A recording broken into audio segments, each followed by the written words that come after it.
This protein powder has turned HealthKart into a 4200 crores giant in India. HealthKart is India's leading supplement store and it is profitable because it has revenues of 1000 crores and a PAT of 38 crores. And its brands MuscleBlaze and HK Vitals are market leaders with a 30% and 20% share respectively. So this is the story of how HealthKart changed the entire fitness supplement industry in just about 10 years. And in this video, we will look at the 3 key strategies that HealthKart used to become India's biggest online supplement brand. It all began in 2011 when two friends from IIT Delhi, Sameer Maheshwari and Prashant Tandon, decided to quit their well-paying jobs and launch their own startup. And together they launched HealthKart Plus, an online store where you could buy medicines and health supplements. And remember, this was in 2011 when the e-commerce and D2C boom was just starting in India. However, by 2015, Sameer and Prashant realized that they were trying to run two businesses with completely different DNAs under the same company. So in 2015, HealthKart Plus underwent a peaceful split, after which two companies were born. HealthKart, an online supplements platform headed by Sameer, and 1mg, an online pharmacy headed by Prashant. And yes, that is the same 1mg that was acquired by Tata in June 2021. Coming back, so from 2015, Sameer was on his own as the sole founder of HealthKart, and splitting the company was a great move because the online nutrition and supplement industry in India was going to become a different beast in the coming years. You see, only around 50 lakhs or 0.3% of Indians go to the gym, which is one of the lowest rates in the world. And back in 2015, the number of physically active people was even lower. So the growth potential was huge. Now let's look at the first strategy, which was building an excellent platform that people could trust. See, back in the 2000s, people looking to buy health supplements like whey protein faced 3 major problems: trust, pricing and availability.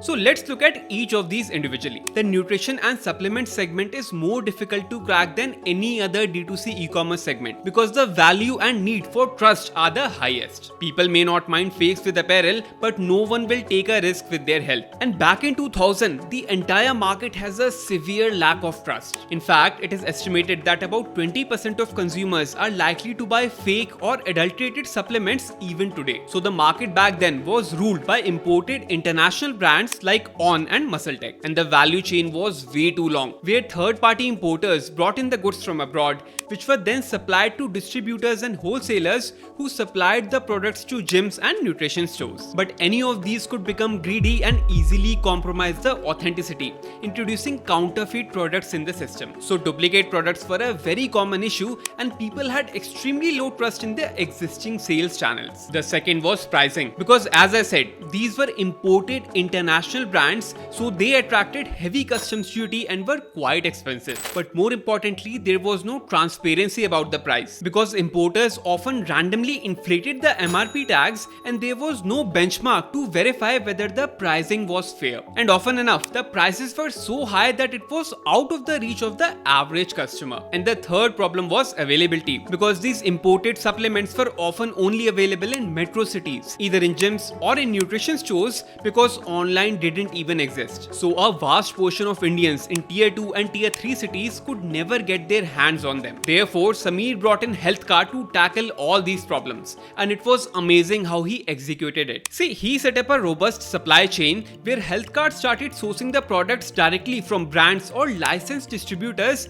bypassing all the middlemen. So HealthKart directly placed orders with the international brands, imported and managed the shipments on its own, and sold directly to consumers through the HealthKart website and mobile application. So the possibility of adulterated products is completely eliminated and the prices are always standardized and genuine. And thanks to their e-commerce delivery model, anyone across India could order supplements and get home delivery irrespective of where they were located. In fact, HealthKart even adds its own authenticity hallmark on every product that it sells, further cementing customers' trust in the brand. And all thanks to its scale, it has now onboarded more than 1000 local and global brands, where it offers over 20,000 product SKUs such as proteins, vitamins and Ayurvedic products covering around 6 categories. Now let's look at the second strategy that HealthKart adopted, which was creating its own in-house brands for the products that it was selling. See, HealthKart could have continued to act solely as a marketplace where it just helped people find products from other international and local brands. But that would have two major problems. Number one was that even though HealthKart could solve for authenticity and standardize the pricing, it could still not crack affordability. credibility, because international brands continued to be the only brands people could trust, and they were expensive because they were imported. So for example, let's say that a 2 kg pack of on whey protein cost $100 or 8400 rupees in the US. Now if you import this product from the US, you will have to pay import duties and charges of roughly 40% on this. Therefore, Sameer realized that Indian consumers were paying 40% extra for no reason. Now it is important to note here that all these brands have now roped in Indian manufacturers localizing their production, so their prices are much more competitive today. But around 2010, you had no option but to pay the high prices. The second problem was that by functioning on a purely marketplace model,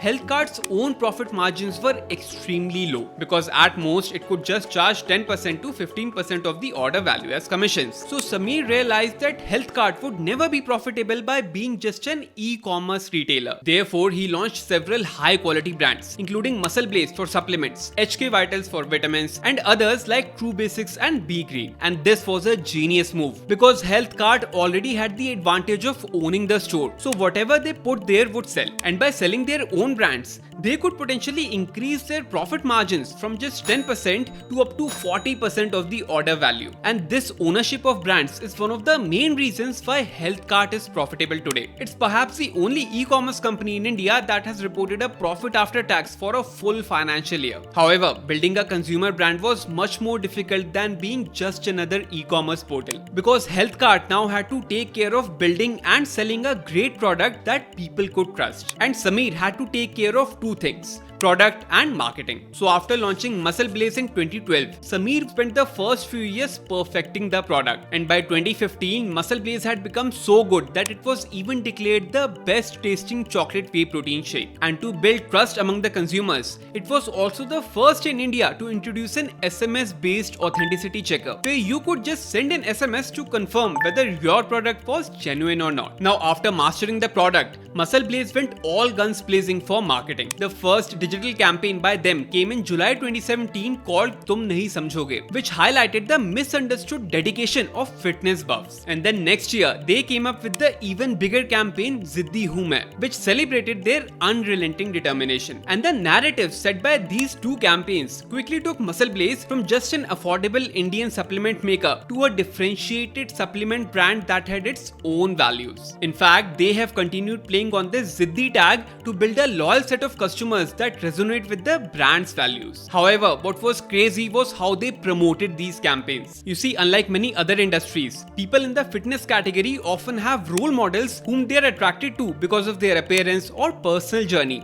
and many influencers and athletes have a cult following. And MuscleBlaze smartly ended up investing a major chunk of its budget on influencer marketing. So instead of showing ads to random people on social media and pushing people to buy their supplements, they pulled the audience of existing influencers, which often ran into hundreds of thousands of fitness buffs. Like how they hired former Mr. Asia and Mr. World Thakur Anup Singh and popular YouTuber Tarun Gill. And even today, MuscleBlaze heavily relies on influencer marketing, where it targets both large influencers with mass appeal and micro and medium influencers with a small but loyal following. And all this time, it continues innovating on the product front with patented technologies and new formulas, so it is now actually better than foreign brands. And that is why MuscleBlaze is estimated to have a market share of 30%, while HK Vitals has a share of 20%. And the third and final strategy that HealthKart executed was adopting an omni-channel strategy, where they complemented their online platform with offline stores. But why would an e-commerce company establish offline stores? Well, HealthKart realized that even though their online offering was great theoretically, the on-ground reality was quite different, because due to the years of betrayal by counterfeit products, there was a deeply ingrained feeling of doubt and mistrust among the consumers. And HealthKart realized that even though customers might research online, they were hesitant to complete purchases without physically verifying the product. But an even greater issue was that it was still the early 2010s, and the internet penetration was quite low, specifically in tier 2 and tier 3 areas like small towns and cities. So to solve this problem,